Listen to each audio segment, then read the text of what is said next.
বন্ধুরা হাস্যকর একটা ব্যাপার দেখতে পাচ্ছ, দাঁড়াও, তোমরা দেখতে পাচ্ছ নাকি জানি না, অন্ধকার হয়ে গেছে।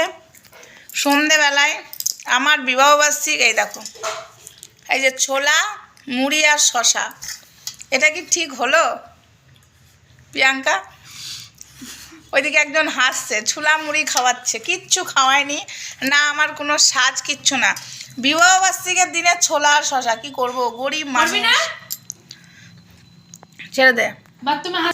তো আমরা খুব গরিব মানুষ, আমাদের খাবার টাবার জোটে না, তো এখন খাচ্ছি এই ছোলা আর শশা আর মুড়ি। ছি ছি ছি ছি ছি। তো চলো ভিডিওটা এটুকুই থাক, এখন এই খাবার খেয়ে নি। কেন ওকে জ্বালাচ্ছিস কেন? থাক না, জল ঘাটছে। এই ওই দেখ বাথরুমে আছে একজন, দেখ। জল ঘাটা বন্ধ দিয়ে এখানে আয়, না গলা গলা দিয়ে চেঁচাবো। তো চলো টাটা। বিবাহবার্ষিকের কপাল পোড়া, শুধু ওই শাড়িটাতে কি হবে?